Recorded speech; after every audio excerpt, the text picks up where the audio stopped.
Dans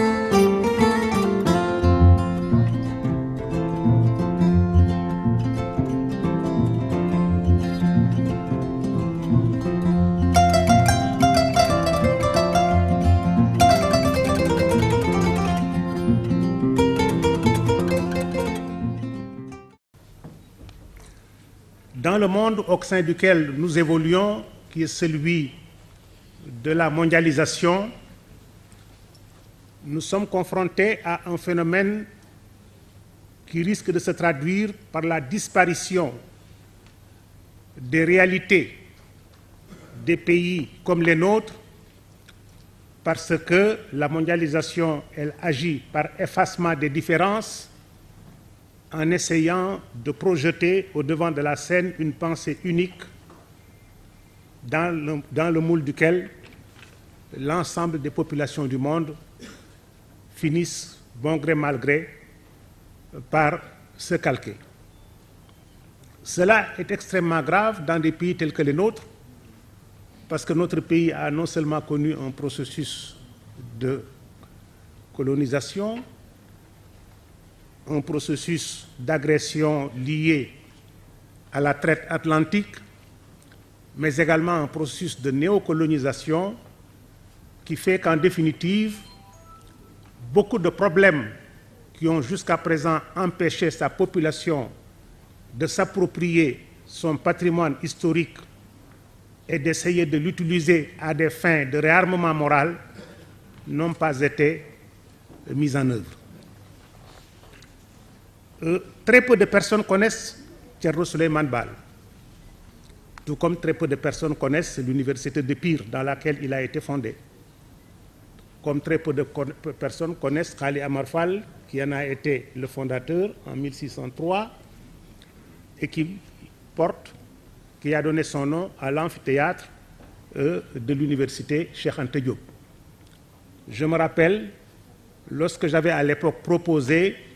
en tant que ministre de l'Enseignement supérieur, que l'amphithéâtre de l'université Cheikh Anta Diop porta le nom de Khali Amar Fall. Au cours du conseil de l'Assemblée de l'université qui s'est réuni, personne parmi les recteurs présents et les doyens ne savait qui était Khali Amar Fall, à l'exception de Amar Samb. Et c'est Amar Samb qui a été amené à leur dire qui était ce personnage. C'est la raison pour laquelle la décision, en définitive, est passée. Nous sommes ici en face d'une personnalité qui a joué un rôle important parce que l'université de Pire a joué une fonction tellement déterminante qu'elle était devenue le point focal de l'action que le système colonial envisageait d'entreprendre au niveau de la Sénégambie pour éradiquer une fois de plus, de façon définitive, l'islam. Tout le monde connaît l'expédition qui a été lancée contre l'université de Pire pour essayer de la détruire de façon systématique. Et vous savez également que les gens de Pire, ayant été informés de ce projet, se sont organisés et ont décidé qu'ils ne feraient que assurer la protection de l'ensemble du patrimoine intellectuel dont ils se servaient, c'est-à-dire les livres et les écrits qui étaient la base de leur enseignement, de sorte à les soustraire à l'influence du système colonial, de manière que, quel que soit ce qu'on aura à faire à Pire, ils puissent, après le passage des troupes coloniales, poursuivre leur entreprise de formation islamique. Quand le gouverneur est venu avec ses troupes, ils ont brûlé tout Pire. Ils n'ont pas pu trouver les livres qu'ils cherchaient. Ils avaient creusé des trous dans lesquels ils les avaient gardés et avaient trouvé un moyen qui permettait de les recouvrir d'un produit fait à base, paraît-il, de feuilles de maïs et de peau de chameau, un produit qui résiste au mythe, qui résiste à l'humidité et qui résiste à toutes les autres formes de dégradation. C'est ce qui nous permet d'ailleurs aujourd'hui encore de disposer de la bibliothèque de Thierno Souleymane Baal, parce que l'ensemble de sa bibliothèque est quasiment intacte, parce qu'elle a été conservée selon les mêmes processus. c'est pour vous dire simplement que ce qui s'est passé s'inscrit aussi dans l'histoire de l'islam dans notre pays. Parce que tout le système qui a été mis en place à Pire n'était pas un système inventé ex nihilo. Il tenait compte de la longue tradition islamique qui s'était faite depuis l'époque du prophète jusqu'à cette époque du XVIIIe siècle et qui a été transmise à travers différentes séquences dont il est possible de retrouver les étapes. Ce n'est pas un fait du hasard si Thierno Souleymane Baal regroupe autour de sa personne à la fois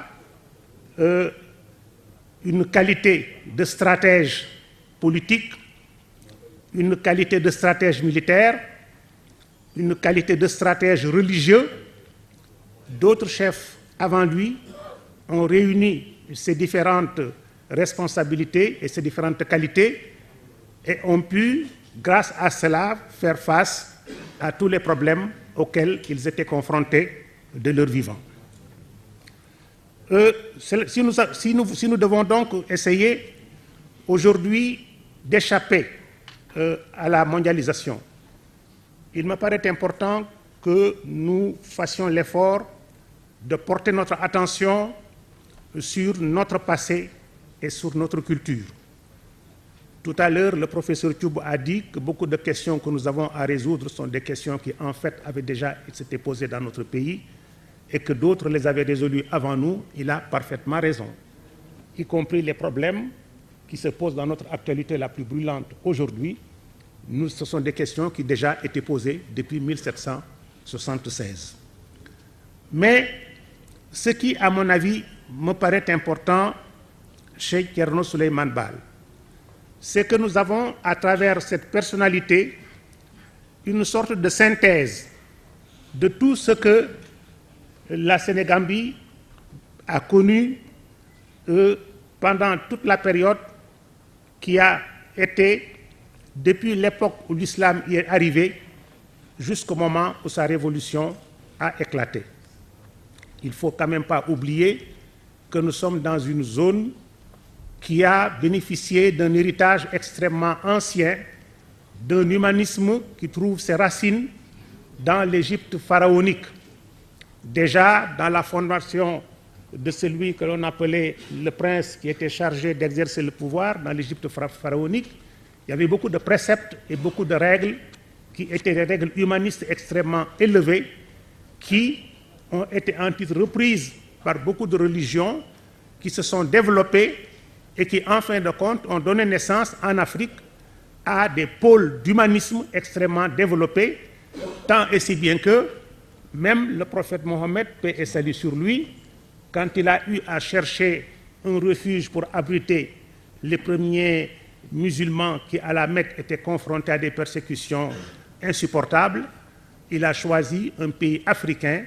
pour que ce pays soit appelé à les abriter, en disant ce pays est dirigé par un roi qui est un homme juste, qui ne fait de mal à personne. Il n'a pas choisi un pays arabe alors qu'il y en avait à côté de lui, il a choisi un pays africain qui était en l'occurrence l'Éthiopie et qui était même de confession chrétienne. Vous savez également comment s'est développée dans notre zone la charte du Kouroukan-Fouga, qui est un modèle d'humanisme extrêmement développé pour l'époque qui nous concerne, où la vie est assurée, la protection de la femme est garantie, celle de l'esclave également, les règles devant régir les relations qui accorderaient aux diplomates l'immunité étaient également établies, le travail était célébré comme étant un élément de valorisation sociale et la société était organisée de manière à pouvoir fonctionner sur la base de la paix, dans l'unité, l'entente, la coopération et le respect mutuel. Vous savez également que quand nous sommes sortis de cela, nous avons connu des régimes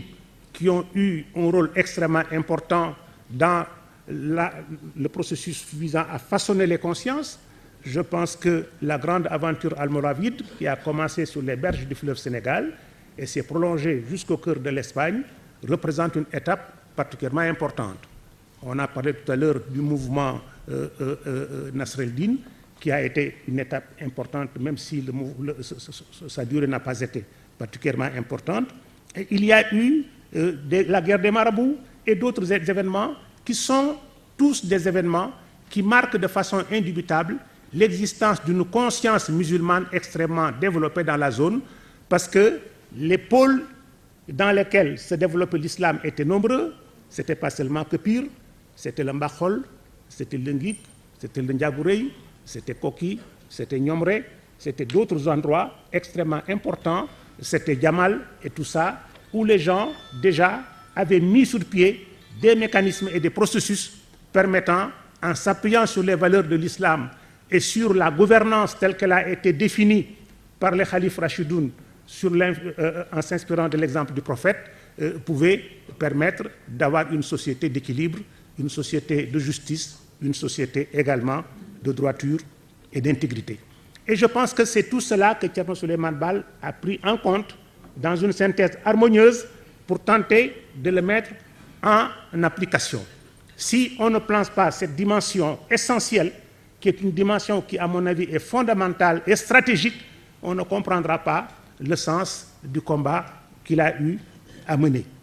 Parce que l'ensemble des préceptes qu'il a posés sont des préceptes qui sont en adéquation parfaite avec les préceptes de l'islam. Il n'a, de ce point de vue, jamais essayé de sortir des préceptes de l'islam. C'est parce qu'il a voulu rester conforme à la sunna ainsi qu'à la charia qui a pu définir un style de gouvernement qui permettrait aux Fouta de pouvoir, en fin de compte, non seulement se libérer de la domination maure, mais également promouvoir un système grâce auquel il pourrait mettre sur pied une gouvernance fondée sur le bien-être des populations. Je voudrais ajouter que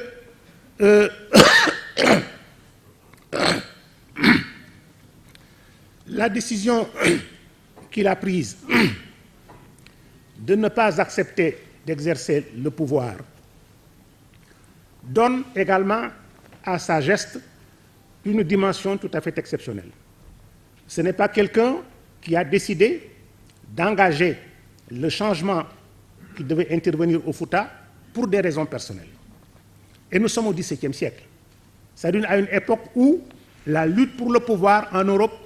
est une lutte particulièrement acharnée et impitoyable. La lutte pour le pouvoir en Amérique est également à peu près identique. Il en est de même dans l'Amérique latine, il en est de même en Asie. Qu'on voit en Afrique un fils de notre continent prendre l'initiative, après avoir libéré son pays de l'emprise des morts et de la suggestion que ce dernier faisait régner sur le Fouta, après avoir été plébiscité par les oulémas pour qu'on puisse le prendre pour diriger l'imama, refuser d'exercer cette responsabilité, c'est une leçon qu'il a donnée à l'humanité qui dépasse de loin tout ce que nous avons vu jusqu'à présent dans d'autres pays. Rappelez-vous ce que la guerre de 100 ans a entraîné comme conséquence en Europe. Rappelez-vous ce que la lutte pour le pouvoir a eu comme conséquence. Rappelez-vous ce que les guerres de religion ont eu comme conséquence dans un pays tel que la France. Rappelez-vous ce que l'Angleterre a connu comme soubresauts liés à différentes révolutions qui sont toutes des entreprises dans lesquelles des enjeux de pouvoir étaient en cause. Rappelez-vous ce que les premiers moments difficiles qu'un pays tel que les États-Unis a connus et tout ce qu'ils ont eu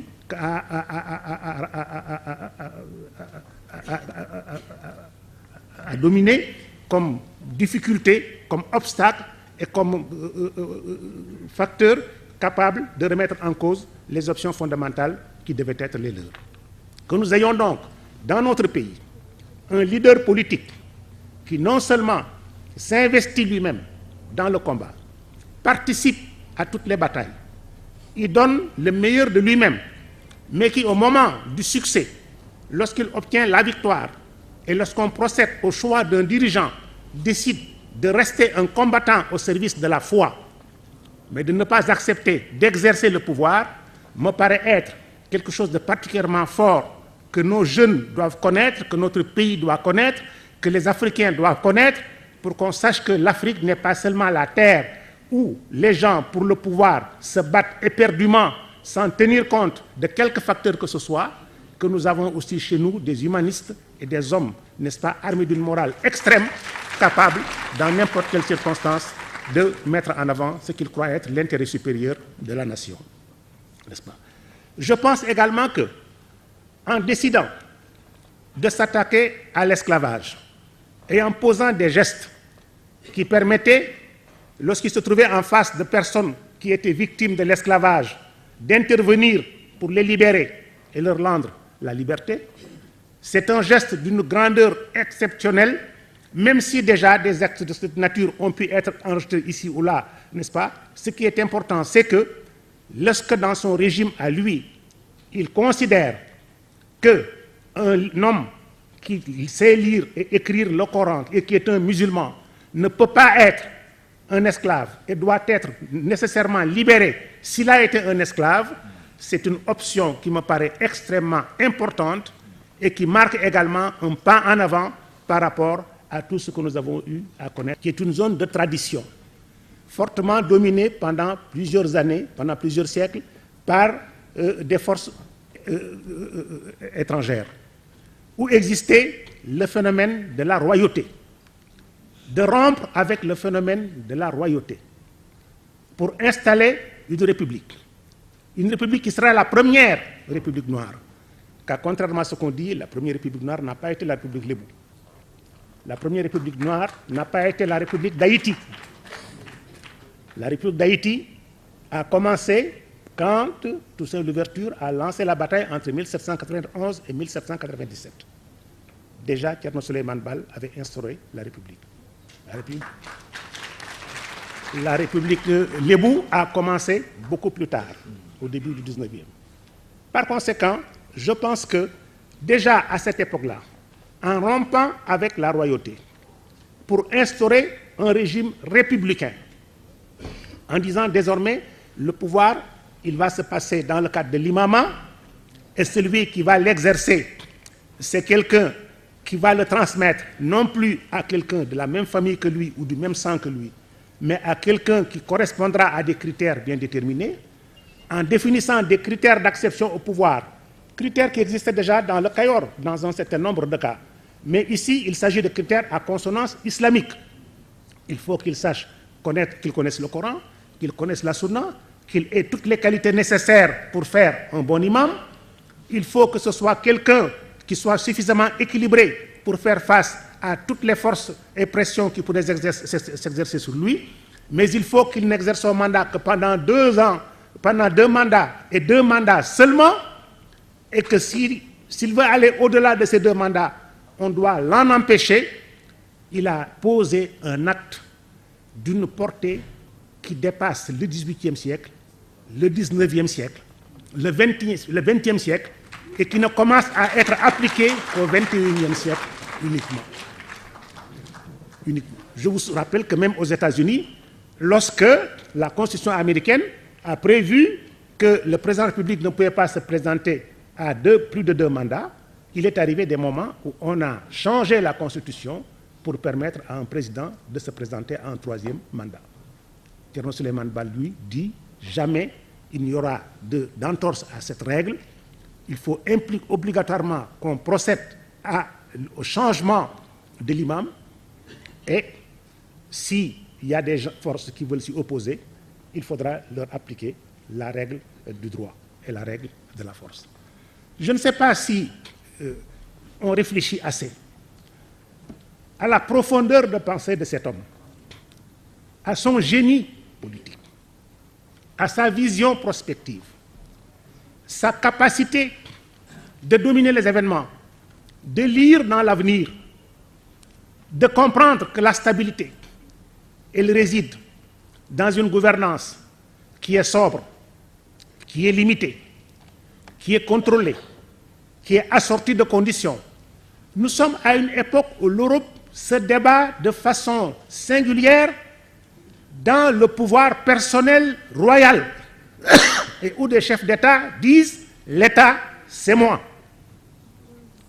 Nous sommes à une époque où